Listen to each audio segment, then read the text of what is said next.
What up? What up? What up? This Ibn Web, Quran is some here. Official things thing going down here. Faithlyn Johnson. Wow, what a staple in Hartford here. Just all the things she's done, continues to do. I know firsthand, with the active theater, a lot of stuff that she does as far as with that just brings the community together, through the arts and theater, what have you here. Like I said, it's just ecstatic to have opportunity to sit here, just get to know her a little bit, learn a little bit about her, things she want to share, and we're just gonna go from there. I really am thankful for this too. I just wanted to add that before having her jump on. So hold tight. How you doing, Ms. Johnson? I'm doing well, thank you. How are you? I'm good. I'm Karan here, and I appreciate you taking me up on this here. Just giving me a little bit of your time, as I know you're extremely busy, especially around this time of the year. So thank you for giving me a few moments here. Oh, no problem. You're welcome. Absolutely. I Cool, do cool. apologize that we had to wait so long to get it Nah, done. nah, nah, nah. It's all good. It's worth the wait. It's definitely worth the wait here. Just a little bit, as I shared, as we was corresponding back before this. This is something that I wound up doing probably about a year or so ago.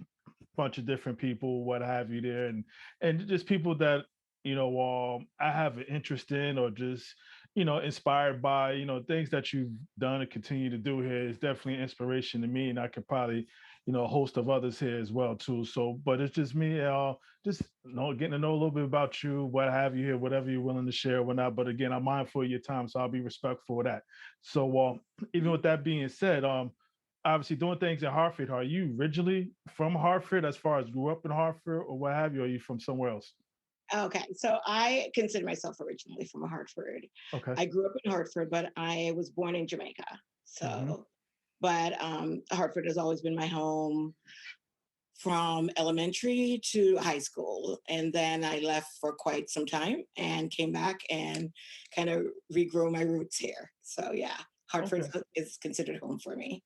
Nah, good stuff here. As far as what kind of child were you? Oh, you're really going to ask these questions, aren't you? Um, I was precocious and I was always into the arts Hmm. and always trying to find kind of my people to be around, to be validated for my passions. It was not always there for me, so I had to seek it a lot. Always creative, always creating stories in my head.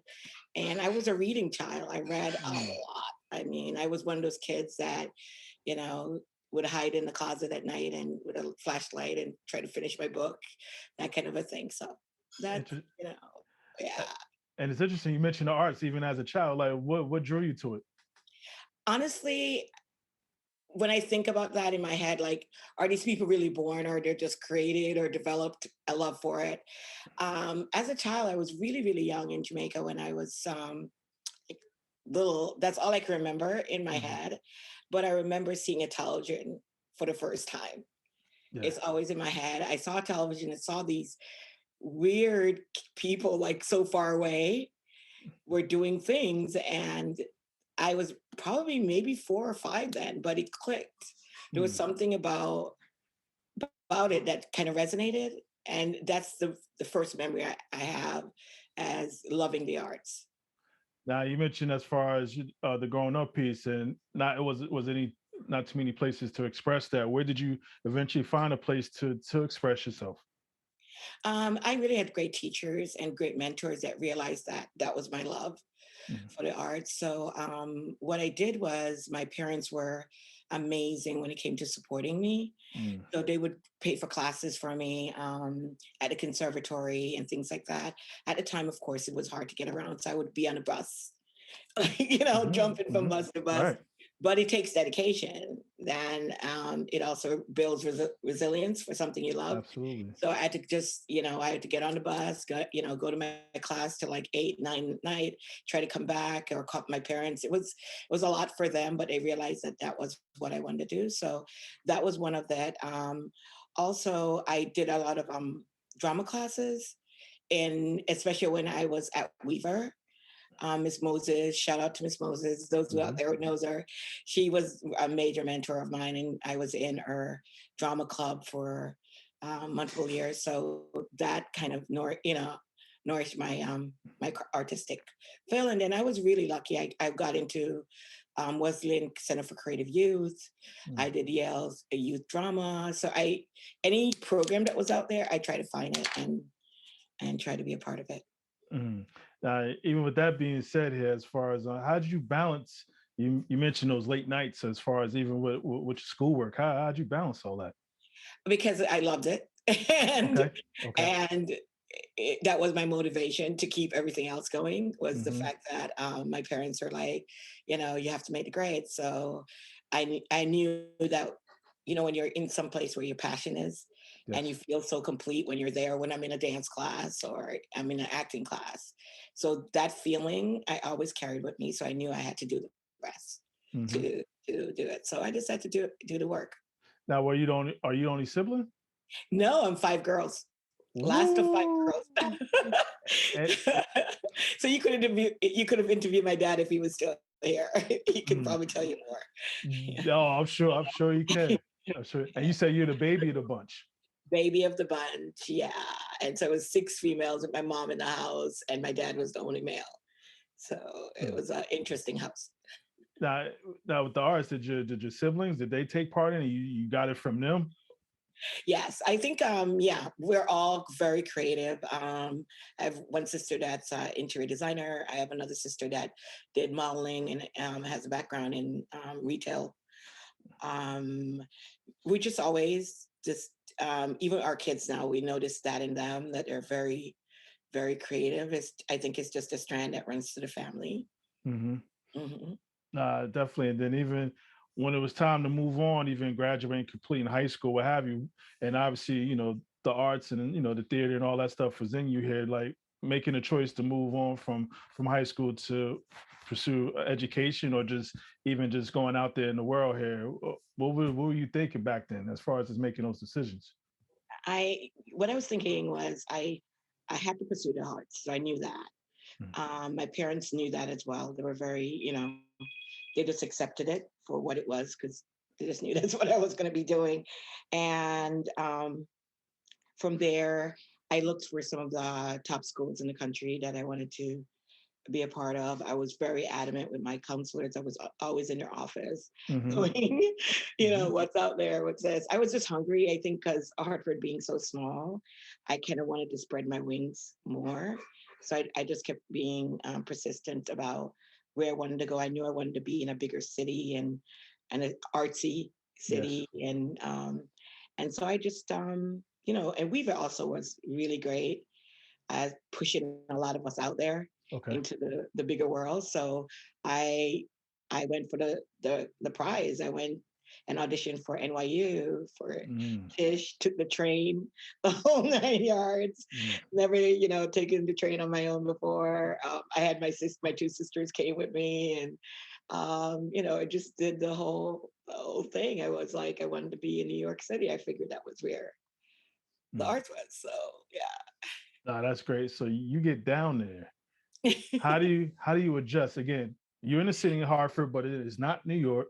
Yeah. But on top of the demands as far as what you wanted to do here, like Mhm. I mean, again, obviously you came from a big household, big family, what have you here. Like, how'd you do it just being down? Because it's a whole different world. It's a different world. But prior to that, I had attended Miss Porter's for 2 years out of Okay. my Weaver High School Uh, experience. mm, And so New York was much more familiar to me in that way because Miss Porter's brought us to a lot of plays in New York. hmm. We had a lot of access Okay. with Miss Porter's, so I shouldn't have jumped that part of my education. After my freshman year at Weaver, I was offered an opportunity to go to Miss Porter's for 2 years. So Mm, I took it. So hmm. I that really nourished me as a child with my arts. And um, and then when I went to New York, what I discovered after getting to NYU was that I didn't want to. I felt like it wasn't my home, kind of feeling Okay. like when you fight for something so long and then you get there and you're like, this is not what I thought it would be. Mm, And so right away, I told my parents, were like, what? You were driving us crazy that that's where you want to go. And at the time, I had all these schools that had accepted me. And I just randomly, I'm going to be honest, I looked at all of them. I looked at Florida State, accepted me, all those. And I picked University of Miami. mm, And I said, mhm. I'm going to Miami. I guess, that feeling that a lot of youth have, which is far away, let's Yes. get far Yeah. away, Mhm, somewhere warmer, a different culture. mhm. I felt that in New York, because I'd been in so many programs, I think when I started embodying it, I felt like I was in the same zone Okay. of artists, and I felt like I needed to kind of get away from my comfort zone of being around so many artists and see what Florida could offer me. And so I went to Florida. All right. So we got the beach, we got school, we got the theater. Um, yeah, Bad yeah. combination. About to say, you ain't no joke with the distractions here, the potential distractions here. So, but somehow you seem to manage all this. Yeah, it's a lot of distraction in my life, right? Yeah, I didn't know what to expect in Miami. I didn't realize at the time that it was considered like the number one party school in the country. I didn't know. Yeah. Honestly, I tell people that I didn't know what to expect. And when I Hmm. got there, it was like being flipped upside down. Mm, And you're right, so much distractions that it was unbelievable. And you get the time when you get distracted, and then you realize that my parents were working really hard, expectations were high. yes. All my other sisters had gone to college or some were already in college. The last two of us were in school. My other sister was at the time came down from Fairfield University to Florida to pursue the merchandising career. So I knew that as the last one, I had to finish somehow. You know what I mean? It's Hmm. like, so I had to hold up the bottom basically and do my Okay. thing. But it was very distracting. And I told my girls when they were ready for school, no University of Miami. I, Yeah. I flipped it. Mhm. Nah, interesting. Now, as you progressed on, was there any part of the arts you focused in more than others? As I progressed on in school, I thought I wanted to be an actor on the stage, but there was something in me that kept saying I loved when I saw my teachers directing. Mm, And I was that kid that would be sitting next to them asking 50 questions. um, don't mind if they tell me to go get anything. I just wanted to just eat up everything that they were doing, their vision, how they saw the show, how it came to fruition. I was just so fascinated with creating it more so than being on the stage. mm. So there's more behind the scenes here. Yeah, but really being the director, I wanted what was in my head to come out onto that stage. I Hmm. wanted to see it. Yeah. And I'm gonna touch on that because I'm sure there's no better feeling than to see what you had in your mind just come out and just play itself out here. As you're down there and realizing maybe the director, the behind the scenes kind of approach you wanted to do here, and still getting educated here. Like, what what was your plans when you were down there? And again, I know you wanted to direct ultimately, but like, did you plan on staying down there? Because what was you wanted to do? I thank you for asking that. I don't know. At that time, I figured that Miami was my home at the time, Oh, and I'd met my now husband down there, mhm. who's also he's from Springfield, so that was a little Oh, interesting that to meet worked. him Oh, that worked there. out. And then he was like, "I'm from Yeah. Springfield." I'm like, "What?"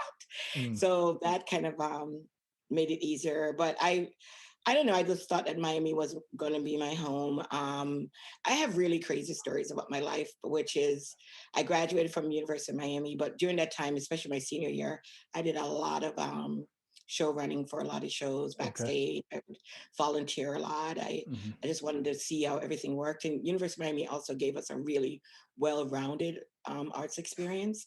So every semester we had to be in a different department.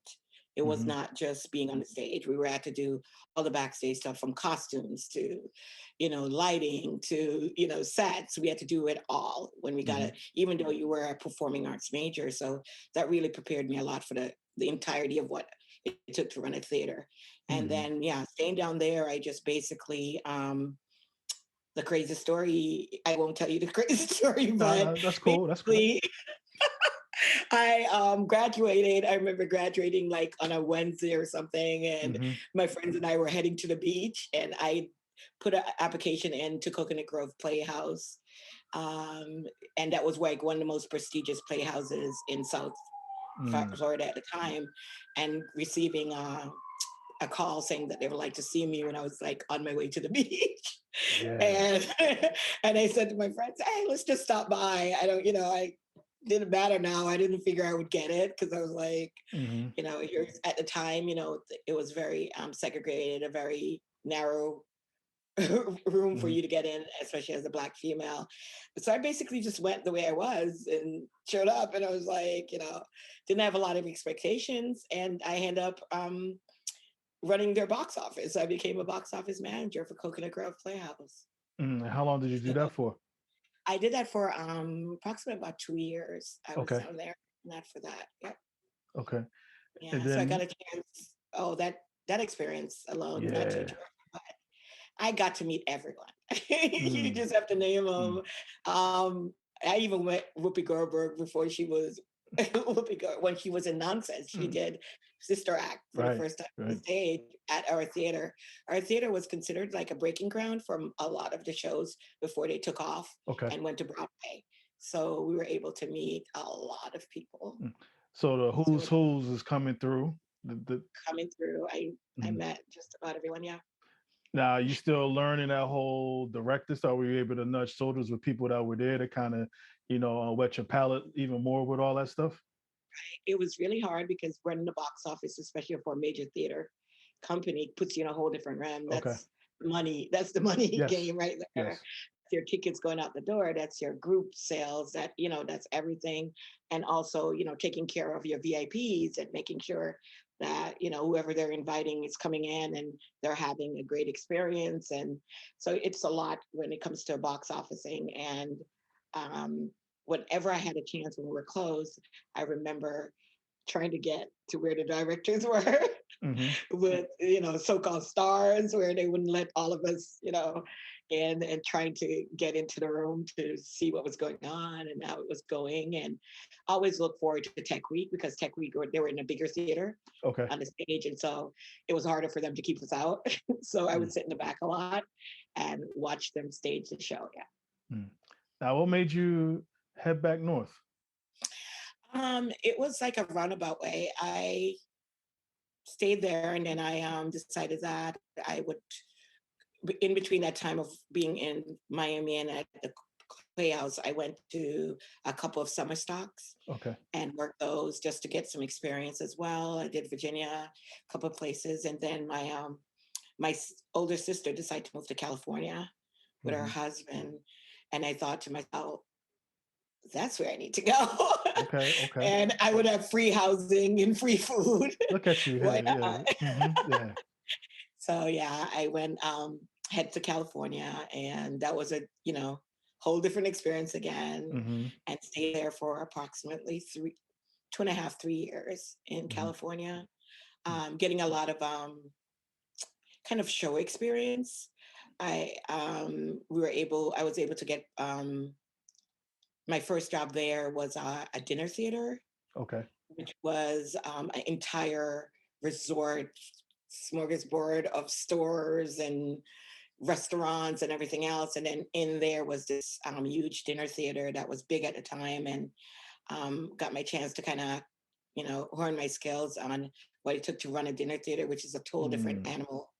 Mm. You're talking theater and food Yes. Yes. combined. Hmm. Yeah. And also, it was a theater that a lot of the actors from LA would come down to kind of hone their skills a little bit and get Okay. off like if they were doing movies, to kind of get some of their skills going. So we saw a lot of people come in there, a lot of VIPs and limousines pulling in, and they would do workshops and things. So that also kind of kept me going, even though I was working like back, Hmm. in the back stage of it. So yeah, then California took me to, whew, California took me to back to Florida because my husband was there Okay. at the time we got married, and Hmm. he was in Florida, and it was okay.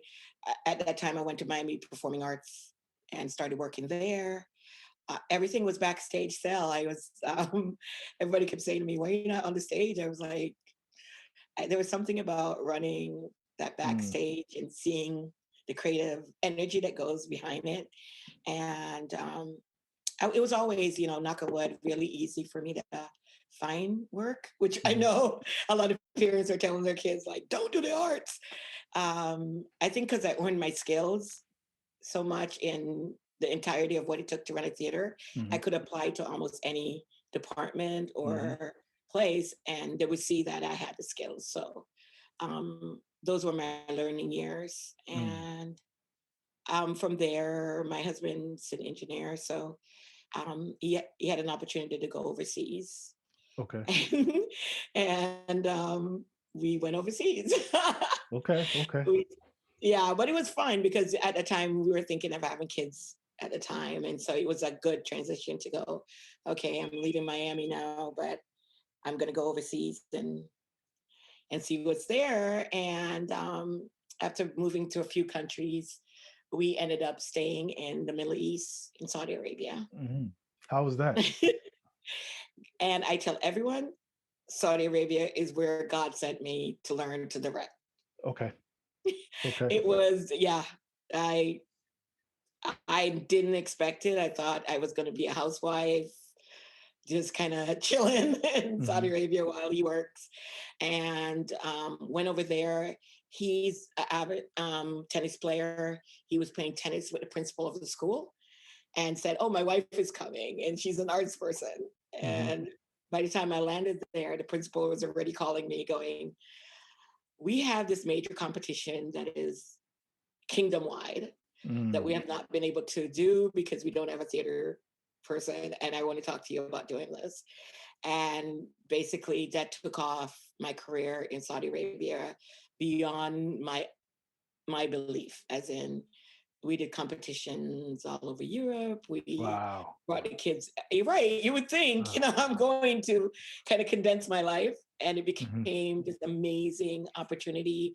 I was able to work with kids. I tell people, I think I worked with kids just about from every part of the world mhm, because they come into Saudi Arabia. So we had kids from Iceland and, Tanzania, and name it, mm, they were all in the kingdom for different reasons with their families, and they came to the American school.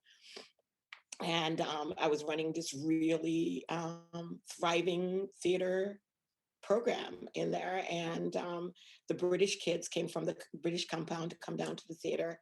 Those kids gave me a real good experience when it came to knowing theater. Those British kids knew theater. They mhm, knew the audience of theater. So it was a joy to work with kids that really understood theater. And so we competed. I had my second child at the time.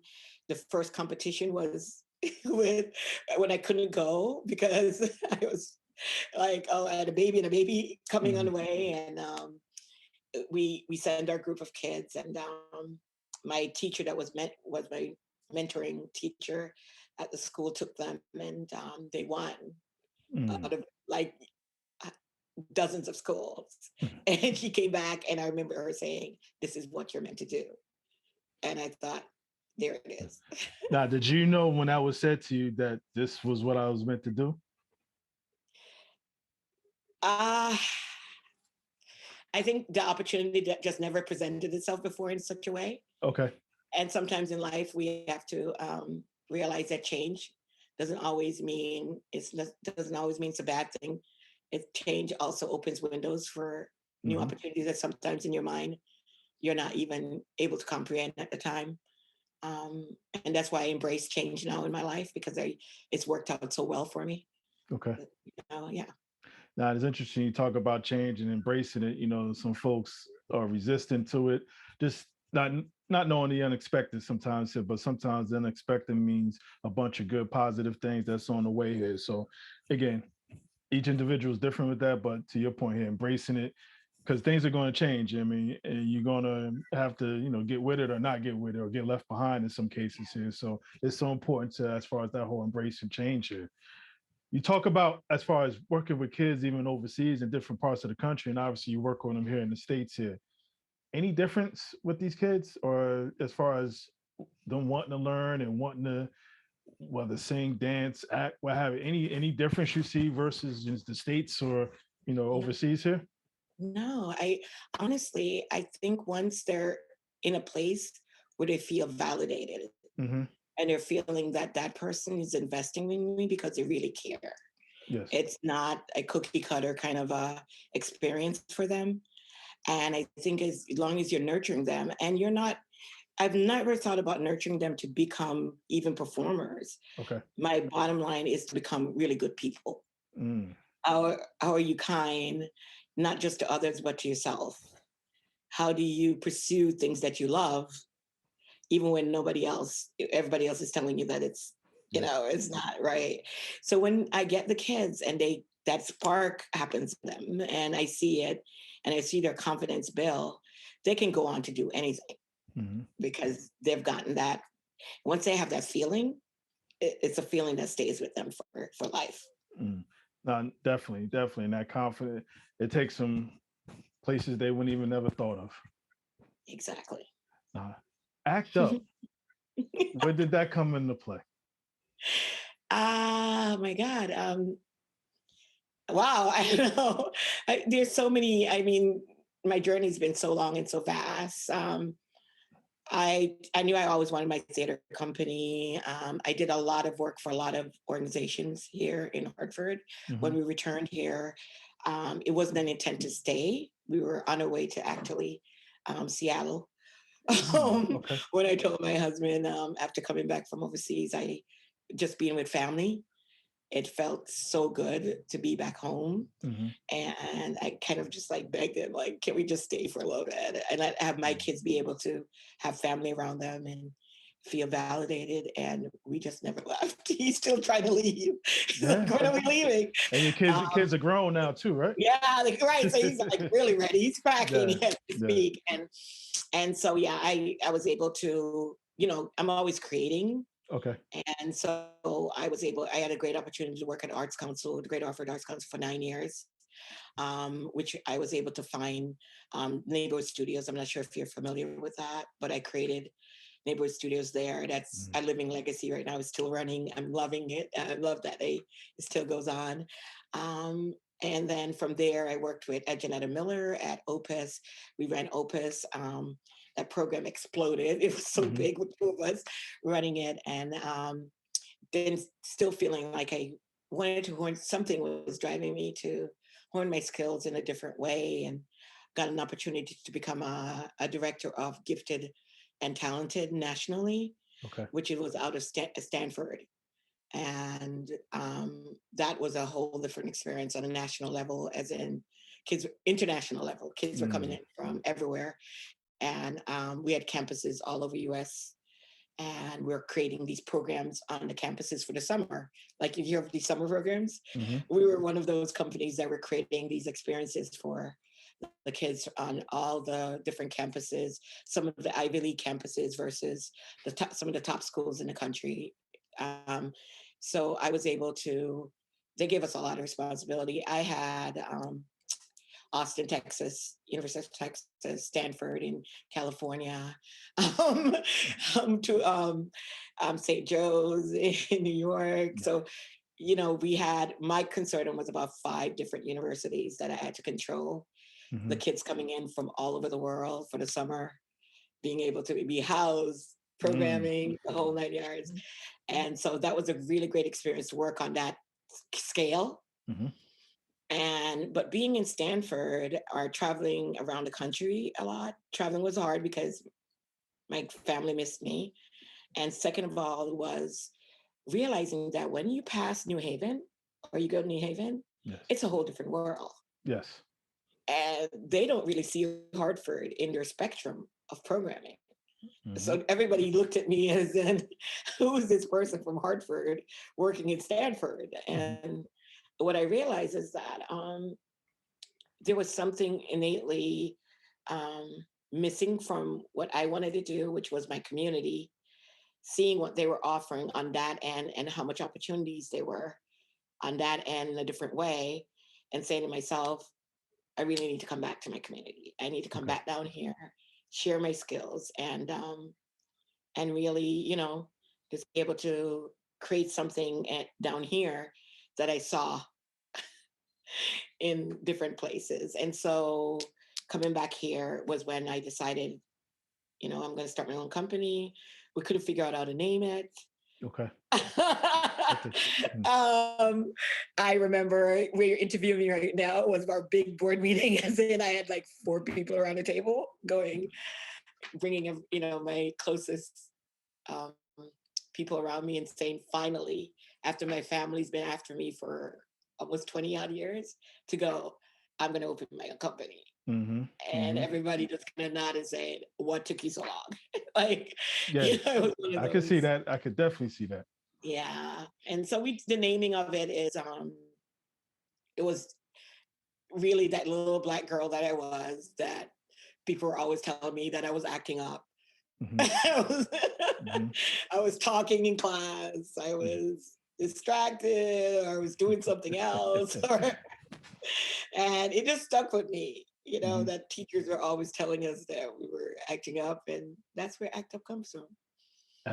Nah, it makes perfect sense in a lot of ways. It makes perfect sense. So you get the name, you finally, you said years later after people telling you what took you so long here. I mean, again, from all this knowledge, travel, from the box office, working there, you just kind of did everything to bring this all into one under your roof here. Where do you go once you establish this, you get it up and running here? Like, did out the gate here as far as what performances, what did you want to do, or was everything just took its course? I'll be honest with you. It took me that long because I think you have to find your purpose and you have to find Yes. your place. Because theater is theater, but I've always believed that theater is a real reflection of what goes on in society. Mm-hmm. And it is one of the things that it shows the past, it shows the present, and you can Mm-hmm. also show the future. And it can open up people's minds in such ways that if you're sitting in a place still and taking something in, it changes you Mm-hmm. one way or the other, whether it's a good or bad experience. And so um, I I'd be honest with you, I think that what held me back was I did not quite know where my purpose was Okay. as a theater. Where did I want to stand? And if you remember back some years back, before even Trayvon Martin or all that, you remember periodically we would have these big march outs. Yes. They were going on all over the country, and people were just, there would be another killing or something else was going on, and people were marching out. And that was the first time in my life that I saw activism, right there Mm-hmm. in front of me. I would look at the television and people were marching out for whatever reason. And that's when it clicked to me. And I said, this theater has to mean more than just the arts. It has to be social justice. We have to be able to tell these stories and give Mm-hmm. these lessons in a Mm-hmm. way where we're wrapping it around the arts, but it's a bigger story. And social Mm-hmm. justice was where I landed. And that Mm-hmm. made sense. It No, was it does. just, Totally, totally, totally. I mean, just even seeing some of the performances and how you make sure you sprinkle that in there, as far as what's going on in the world today. mhm. Obviously, and I think even for those who are younger working with you, they're able to capture and receive it a little better versus that hardcore. Just here you go, it's in your face, but you're able to sprinkle it throughout, and they make the connection. They make the Yeah. connection. Mhm. Mm. That's exactly it. So you get going. Do you remember as far as the first performance you had? The first performance was Stan. It was in Mm-hmm. 2016. Mm-hmm. Um, we had Stan. Nobody's ever heard of Stan. It was like, what is this? Mm-hmm. Um, we had nowhere to rehearse because Stan is that's a real social justice piece. I mean, Yes. it is a beautiful, that's like my baby. I'm telling you, this was written by me. This is all the stuff I pour in from how I felt as a child, how I feel as an adult, and how I feel as a mother. Mm-hmm. I feel for my community. Everything is in this piece for me, and it's what I love about this piece is so fluid. You know, Mm-hmm. we can change it just by a drop of a hat by what's going on in society. And so Stan was our first one. We performed it at the Jewish Community Center. Our cast was actually not a bad side cast for a show. We had 16 in the cast, and we went out there. We moved around. We rehearsed here at my house. We Hmm. everywhere that we could find, we rehearsed. And when we put it on the stage and we started selling tickets, tickets started selling, and we were Mm. like, Mm. "What is going on?" We didn't, we didn't know what to expect. And people really, the community is so amazing, and they've been so good to us. And they came out, and people were like, "Wow, this is an amazing piece," and that validated Hmm. the zone we're in with the Yes. social justice. What does it look like? What it look like, and how we're going to be able to move in the community. So Hmm. I think Stan really solidified it. It's grown over the years, Hmm. and the thing is about Stan, it's a really interesting production in that every time we do Stan, something major in the world happens. There's Hmm. a shift. There's a culture shift. Yeah. Yeah. Yeah. And Stan was performed in schools. 2019 was Annie. 2020 was Black History Month, when the talk of the pandemic was on the horizon. Hmm. We had no idea what that meant. Right. And we had Stan in the technical schools. So we had hundreds and hundreds of kids being a part of the conversation, seeing this piece being done, because the uniqueness about Stan is that after they see it, they have to engage Hmm. and have the conversation in it. And Goodwin Tech, we took over their entire school. That was about 1,200 or so. I mean, we were just like, kids Mm. were really amped up. And then we did Weaver. And the premise of that stand that would change was that the kids were in a classroom and couldn't get out. They had to stay in the classroom because something else was going on outside. And they had to basically on a lockdown. Hmm. Right? Is that Hmm. strange? Yeah. We Very much finished so. and within what, weeks, Hmm. we were locked down in the pandemic. Yeah. It Nah, was crazy, crazy, crazy it was times. So like great. it's Nah. yeah, it was a weird feeling for us. Yeah. But even with pandemics before and afterwards, you've persevered, and ACT UP has definitely persevered and actually thrived as well too, as far as like I said before and after. Yeah. Now doing this, did you know outside of the theater part, you wanted? I mean, you talk about some of the social justice issues or what have you. So did that kind of spawn on like other programming to make sure that you incorporated that in outside of just the actual, performance part? Oh yes, we have so many programs in our company. Mm-hmm. Production is actually has become one of our smallest Mm-hmm. piece of our company right now. I'm going to be honest with you. We do 2 productions a year. Even though it's out there to the community, our programming has been growing so much. We have Activate, which Mm-hmm. is our real social justice piece, which combines monologues, songs, and dances, all done virtually. So it's a virtual platform that we can go into any school, and we present these social justice and leadership and empowerment workshops. Mm-hmm. The principals in the schools are able to choose from a menu of Yes. topics that's going on in their schools. We curtail it and we make it to that menu. Um, we bring the iTech video. This was all done during COVID, by the way. So the iTech video is combined with live action with a live facilitator. Mm-hmm. And the high schoolers that we've been in have just been Yes. just eating it up alive, Mm-hmm. because it's also so conversational as Definitely. well. And so, and it's hands on, and it's grown to the way where now when they do activate workshops, the schools were asking for more.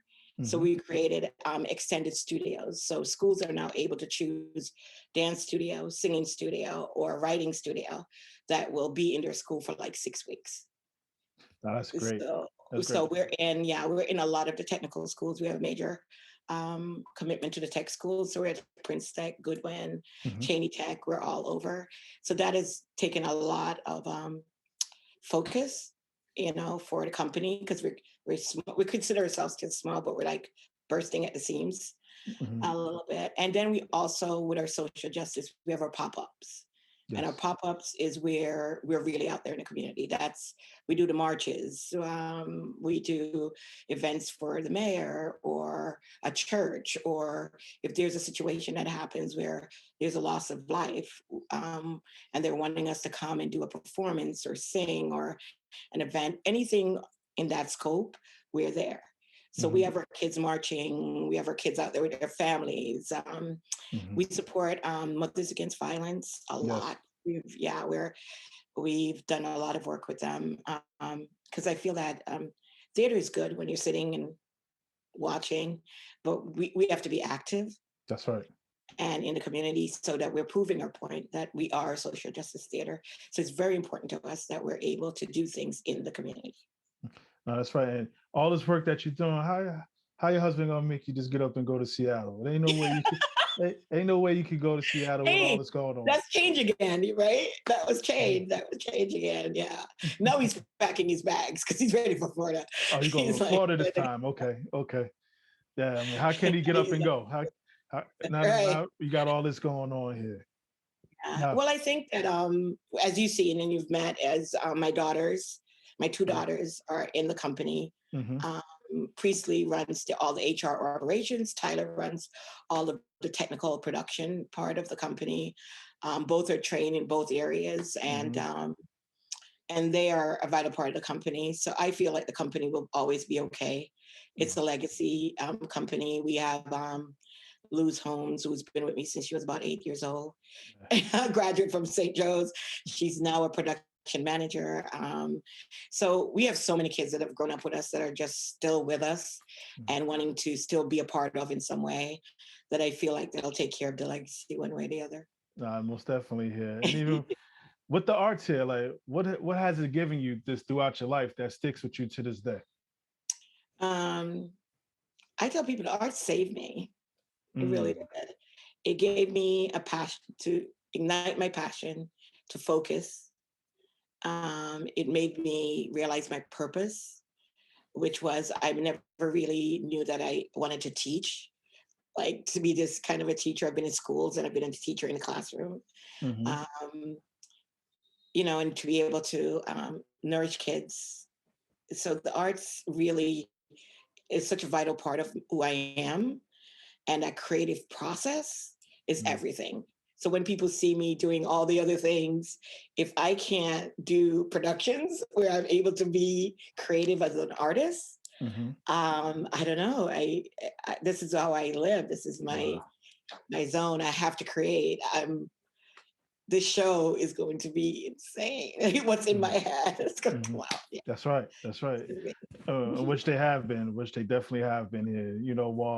On the back end here, like I said, I'm respectful of your time. I like to have a little fun. This was some random questions. Oh no, I'm You'd be afraid like, of this because nah, you're nobody digging in getting my brain. nobody getting in trouble. Nobody getting in Okay, trouble. no problem, no problem. Totally random questions here. So, when driving here, you prefer 84 or 91?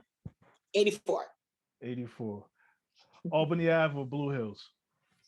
Ooh, you're really no, I was raised on Blue Hills. Albany's my home. You're really making it hard. Hmm. I have to say Blue Hills because it's home. All right. I'm gonna take you back a little bit too. Richardson Mall or Pavilion?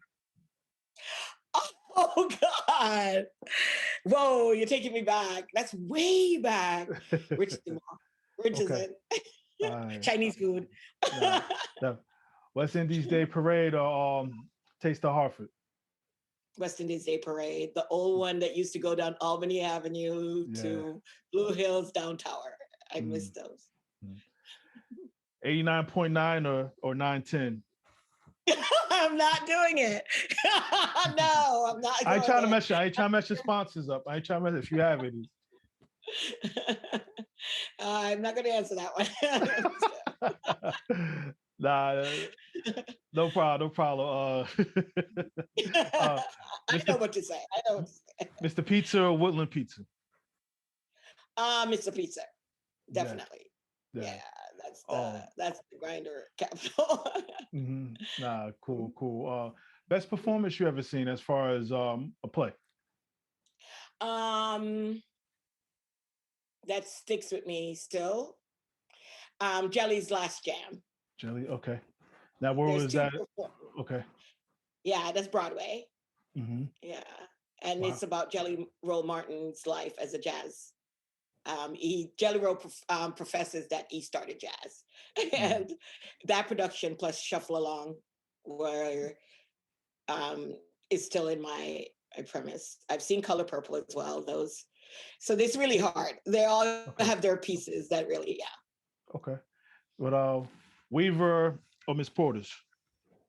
Weaver, Yeah. it's home. Hmm. It's Hmm. home. Yeah. Now let me ask, even in regards to even Miss Porter's, what would you say for someone, a young girl of color, wanting to just step out of her comfort zone, leaving the city and going to a school such as Miss Porter's or any other type of private school? Uh, whew, that's a real struggle for me to answer right now. And I'm going to be honest with you. Culturally, it is a struggle for our kids when they're in Hmm. a place where they don't see people that look like them. Hmm. It does change. I really feel that it does change your identity in some ways. Um, Kids have to fit in, they have to feel comfortable. I think that I would say these schools are a tremendous opportunity, Okay. but I think that any parent that is looking to put their child in this kind of a situation have to also do the back end hard work of keeping their child connected to their own community. Hmm. I So yeah, understand so that that kid can firsthand. be going, you're right. So that kid can be going anywhere. They have to know where home is. That's right. And it sounds like obviously even you being in Farmington, you knew where home was at. Right. And my Hmm. parents made sure I knew where home was at. That's right. And my kids went to school in Simsbury, but guess what? Every day they got off the bus, they were at North Webster, where I was teaching at the time, and Hmm. had a theater program with Open School in there. So they got a chance to be in both worlds. And it was Now very that important to me. totally understand. I know as my daughter, she's in West Hartford public school system, so we make it a point. Both worlds. She balances both worlds here. No, It absolutely. makes them complete, you know. No, absolutely. Now, performing or teaching? Wow, you're really hitting it home. Performance or teaching? In what way when you say performance? You Uh, performing or actually are you teaching? teaching all the way. Hmm. No. Yeah, teaching all the way. Best part about being you. Whoo! I knew I should have gone into this game with you. um, I I think I'm a learner. Hmm. I'm always open to hearing every things that are going on around me. Yeah. The change. I listen to people's voices, and I Hmm. hear what they're saying, and I try to validate that. Hmm. So I think that I'm always open. No, no, Yeah. good stuff. And I know you've had a lot of good moments here. But what's three of your proudest moments thus far? I know you have more in the future, but up to this point, what's three of your proudest moments so far in your life? Um, One is I'll be honest, my kids, my Hmm. two girls are amazing. I want to be them when I grow up. Hmm. And um, I think one of my proudest moments, I'll be honest with you, I think my kids, which is your kids, which is the kids that Hmm. come to us, Hmm. um, when I see their faces Yeah. and I see how excited they are. Hmm. And I also see when they need a hug from me or they run up to hug me. Those moments for me validate everything for Hmm. me. That's I tell everyone, if you can't be in a place where you feel this feeling of validation when you see these young people come through your lives, and there's no value on that. That makes my day. Nah, nah, that's good stuff here.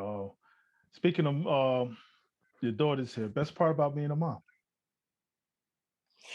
Whew. or one of the Girls are best. I'm sure there's a lot of best. What's one of the best? no, What's one what of I'm the saying best? that girls aren't easy. That's what I'm saying. Yeah. Um, best part about being a mom, to see their love for the arts, Mm, yeah. Yeah. and understanding the role it plays in this world. Hmm. Yeah, Nah, I never could have hoped for anything else. wow, no, it's good stuff here. Book on your life. What would you call it? Repeat that. I'm sorry. A book on your life. What would you call it? Ah, I actually been thinking about that lately. Mm-hmm. Um, I think maybe something in the zone of wanderlust, somebody that's always kind of seek and find Mm. in some ways, Okay. always Okay. trying to find that human thing to bring to people. Mm-hmm. Yeah, I think that would be somewhere in there between wanderlust or traveler, somewhere in there. I feel like there's a journey there. Yeah. I Nah, just have to cool. get a cool title. I have to get a cool title. It'll come. It'll come to you. But I see you're on track though. You're on track here. Now, as far as what advice, this Miss Johnson, what advice would you give the Faithlyn Johnson senior year, 17, 18-year-old about to graduate high school? What advice would you give her? Whew.